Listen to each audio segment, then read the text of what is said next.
now on the Morgan News Hour is Marissa Jackson. Marissa is a dedicated clinical therapist based in Tokyo, Japan. Originally from Chicago, specializes in African American women who go through trauma recovery, while also advocating for organizational healing and cultural competent training to promote mental health and wellness in the workspace. Welcome, Marissa. Hello. Thank you so much for having me back here today. All right, now let's jump right into it. I am burnt out. Marissa, can you please help me? Because I am trying my best to figure out how to navigate burnout when it comes to the workplace and how to basically live in a working culture where I can survive, be my authentic self, and not need to take all those vacation days. Oh, yes. Let's talk about it because this topic hits home for so many people, but especially for the Black community because we have such this long history of working, suffering through work and just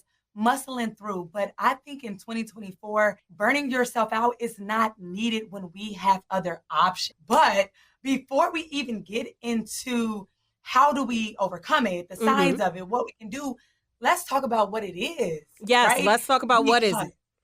What is it? Because some people confuse burnout with just stress, which they are very similar, but very different in so many different ways. And burnout is the consequence of ongoing and prolonged stress. And it's literally a state of emotional, mental, and physical exhaustion because you never got your body out of this constant stress to rest, reset, and recharge.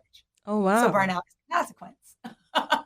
I had no idea. To be honest with you, I thought the two were interchangeable. I thought they were just two different words to describe the same thing. Please go on and explain to me. So basically, burnout is the consequence for us not identifying with stress. Is that what you're saying? That is correct. So everyone as humans, we all have a certain level of stress. And we have healthy stress and we have bad stress. And when we perform as far as sports, when we are competitive and in debate, when we are doing those kind of activities, we're working out, that's good stress for the body. So I bet our body releases the adrenaline and the cortisone. And then by the end of that workout, by the end of that competition, by the end of that debate, our bodies is supposed to reset and release those chemicals, allowing us to relax, rest, and recharge. What happened when it doesn't, right? Right. We have burnout. When you leave your body in a constant state, which is technically a constant state of flight, freeze, or flight mode, which is survival, and you never allow your nervous system to shut down. What happens when you leave your computer on nonstop without restarting at the end of the day or the end of the week? What starts to happen? Oh, it starts to glitch. It starts to glitch. And you leave that computer running, let's say for a month. Then what starts to happen? Oh, I got to call Malik at IT. He's the IT guy here in WEAA. I got to call him because now all of a sudden my computer is moving slow or it's sluggish or it has all these files that aren't working correctly together. Oh, there you go. And I think the key word, it starts moving slow. It starts glitching. Things start not to work. And eventually, no matter how many times you click that button on your computer and you say, hey, I'm going to reset it later. I'm going to update it later. Eventually, that computer crashes. Yes. That's the same thing that happens to the human body. After so long, that body crashes. And people function within burnout for weeks and for years. And again, as a human race, and especially as a Black race, I can tell you generations, this is like a generational, we know how to function at high levels of functioning, even when we are burnt out. But let's just stop there because there is no need for that. Because I'm going to give you guys all the tips and trays of how you can give yourself a break and recharge that body. I was about to say, hold up. Because as African Americans, we've been told that we have to be everything for everybody, especially as Black women. We have the strong Black woman syndrome. I know a lot of our listeners have heard me say that 1,001 times that there is the strong black woman syndrome. I'm telling you right now, there are kids walking around here in college right now that are going through, I can't quit, I can't stop, I got to get this done, this, that, and the third done. If I don't, my grades are going to slip and everything else. And are you telling me that it is actually necessary for us to now take a break in order for us to function and survive in life? Oh, absolutely. But that slavery mentality they've been teaching us, I'm confused. Exactly.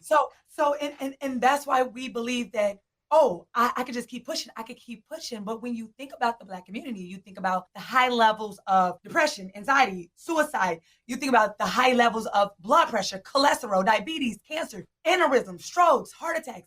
These are all preventable. You can meet someone as healthy as possible. But if you are burning out your body would eventually shut down because you don't get to outrun burnout. Just like I said in the last segment, you don't get to outrun trauma, right? Right. So you enduring this level of suffering and agony and pain will not make you produce better in the future. It will eventually start shutting down your system.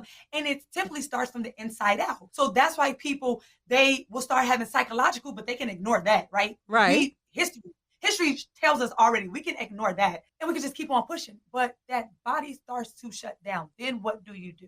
Well, Marissa, but I really want this raise. I really want to build my career. I really want to be super competitive and be the top of my class in every aspect of my life. And that's what society has taught me that I need to do in order to make the big money or to get that job that I really, really, really want. What do I do? So then let's talk about that. I want you to think about how can you get to that promotion? How can you climb the ladder, make that money, take on those extra tasks, even that extra responsibility once you get promoted? If the signs of burnout, and this is for everyone listening, the signs of the burnout, chronic fatigue, you're sluggish, you're tired, you can literally get 10 hours of sleep and wake up and feel like exhausted. My tank is literally on empty and I've slept for 10 hours or I've slept a whole week straight. How do you muscle the energy to take on this responsibility when you literally don't feel any emotion? You feel detached from your family, from your friends, from your work. So the thing that you love the most, you feel no connection to it. You start to build this complete numbness. So you're not even satisfied. So you're in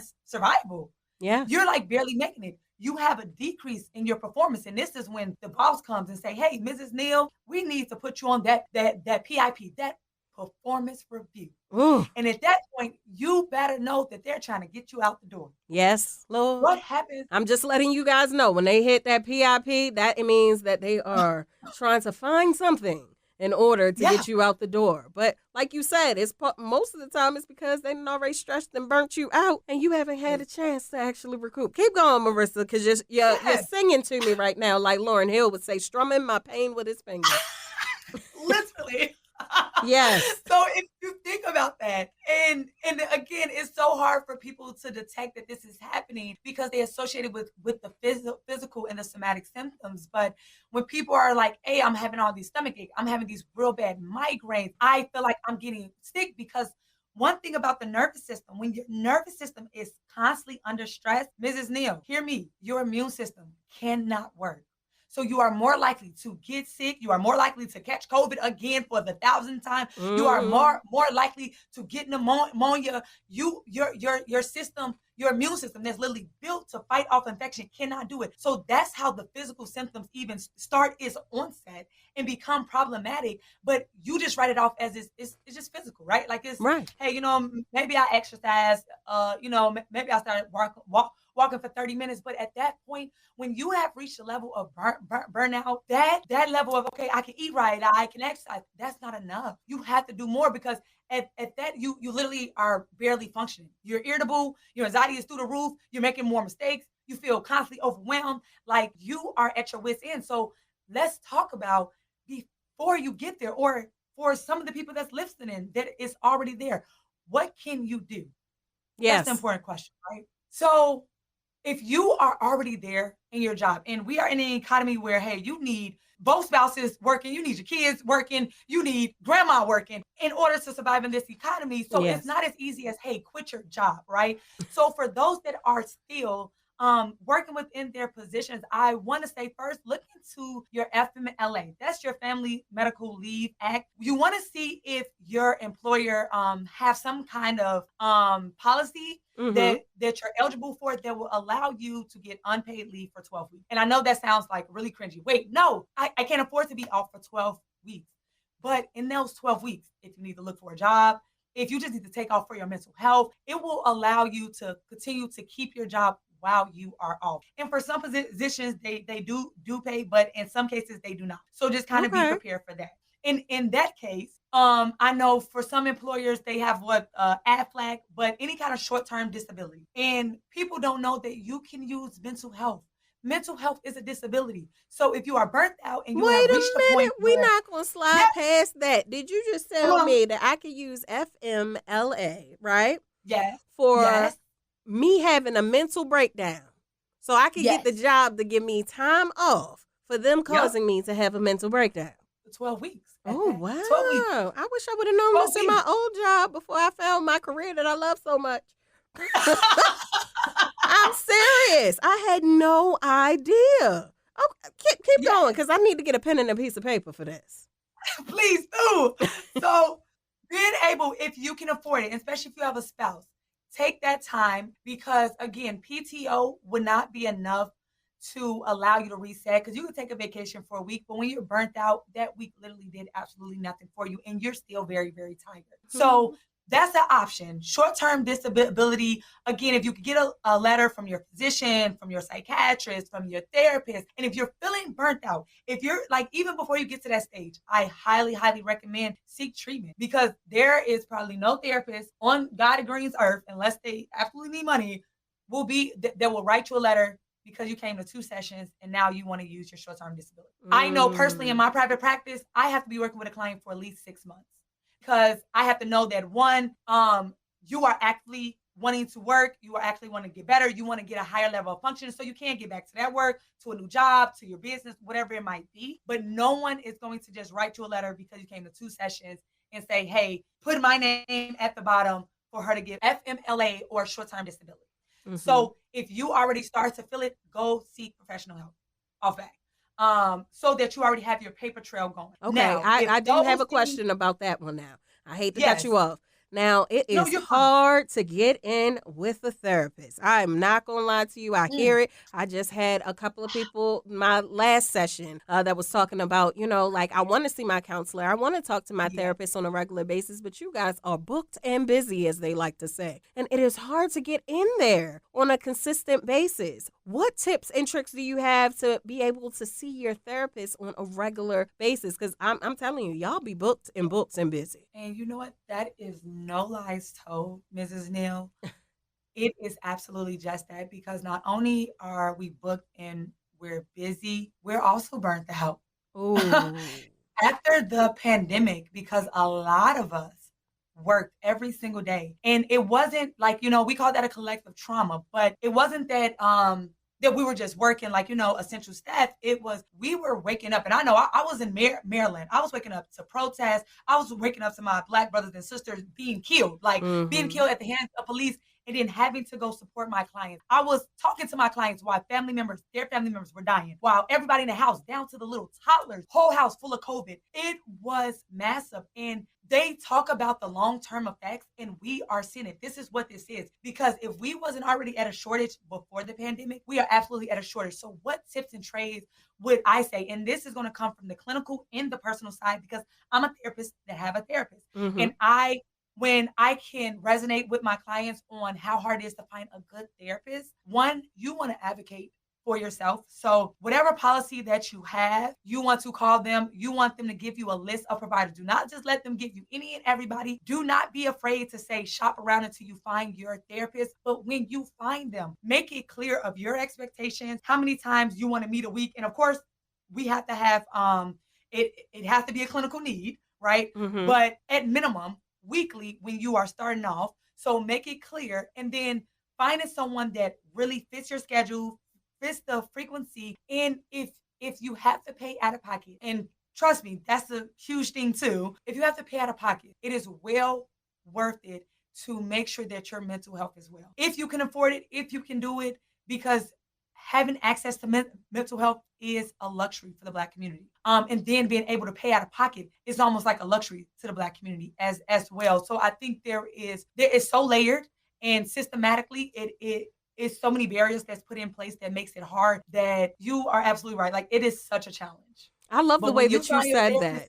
I oh, love the way huh? that you said that mental health to the African American community almost seems as though it is a luxury, like you're Yeah, buying a Bugatti or a Louis Vuitton yeah. or something like that. When we think of mental health, because it costs in most cases, not unless you have some type of government assistance, it's almost Mhm. as though it is a luxury. So a lot of people, they skate by that important aspect of it. I love the way you put that, Marissa. I love it. Yeah, because you think about the people that might need it the most are the ones on the Medicaid and Medicare, Mm-hmm. and they, in most private practices, they don't even take Medicaid and Medicare, and who can afford over $100 a week Mm. when, hey, I'm just trying to survive and make sure I can pay my rent, I can pay childcare. So it's like the access to it. And it's because, again, if these corporations, these agencies, these quote unquote nonprofits, if the field alone just compensated therapists the way they compensate doctors and nurses, we wouldn't have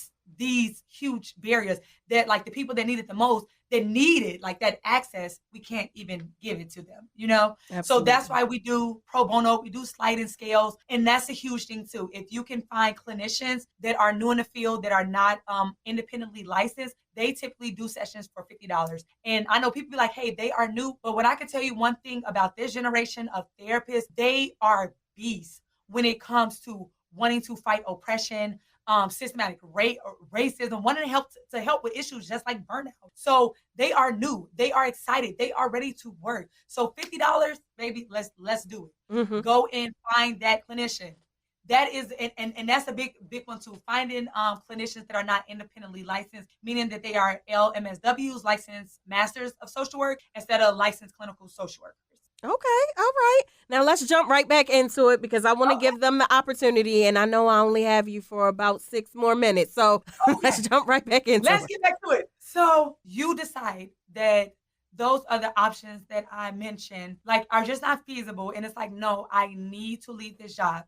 I will highly recommend is you need to keep a paper trail, because of there are a lot of environments that are very toxic, especially when minorities are always the lowest paid in the company, and that's across multiple disciplines, and they are often the ones that are discriminated against.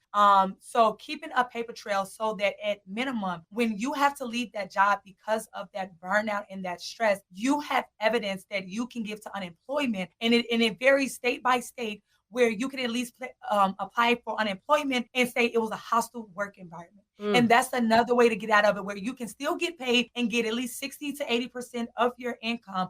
And that will help, again, while you still look for other employment. So again, if them options are just like, hey, that's too far out, that's a lot of work, I need to go today, or I need help today. These are the things that I would just quickly recommend. Okay. Setting boundaries, Oh. saying no. No is a full sentence, and not feeling guilty when you have to choose you over your job. If it is literally not in your job description where it is mandatory and they have you working overtime and not compensating you, make sure you get it in writing, and make sure you let them know, hey, per our conversation, I'm unable to do it. So again, you are building that paper trail, because these jobs, if they can, and they will abuse and burn you out and then toss you away and leave you with no resources, no help, no care. Right? Oh. Another thing, We got it. Before you creative. move on to that. Oh, Yes. because you just hit a topic. And no is a complete sentence. I think I talked to Tanika about that Uh, as well. That that no word. That oh, 2-letter word right there. I can't let you yes. skip right past that, because that is hard. That is very hard, especially when you feel as though your job owns your future. I think it is Yes. easier to hear people, and I'm with you to my listeners. It is easier to hear people say no is a complete sentence and not be so concerned about retaliation in the workplace because you said the word no. How do we Mhm. navigate that? Because no may be a complete sentence on a structural form and just as a everyday norm, but in reality, Mhm. no can equal now all of a sudden they're piling on things during my actual workday and my workload that I wouldn't really expect to have to do. No could mean now I'm being passed over for that promotion. No could mean that now all of a sudden I'm getting the dirty looks and now all of a sudden I'm the gossip at the water cooler, or no could mean that my boss is going to give me that extra load that I have to lift, or I gotta go, if I'm a trash truck driver, I gotta go on a route that isn't, ordinary to my average workday. No can equal some problems. It absolutely can. So how do I really navigate that word no? And I know I'm going to have to take a break shortly and come back with Marissa. But Marissa, can you just start it off for us before I have to take that quick break? Yes. So navigating that no, because you have not told any false information of the repercussions and the consequences to when you say no to your employer. And that is something that I wholeheartedly teach my clients, teach women every day. Is that's why it's important to have that paper trail. Instead of, hey, I'm going to complain to my colleague, I'm going to talk to my supervisor where I think I'm confiding in a place that's confidential. That's when you need to have a paper trail, because at this point in 2024, it's called lawsuits. And guess what? When you file discrimination lawsuits, most companies never want to go to court. So guess what they do? They settle out. So they're going to give you that severance. They're going to say, hey, we're going to let you go, but we're going to give you a severance. Take care of me for the next year. That's fine with me. Hey, instead of it going to trial, because once they go to trial, it's public record.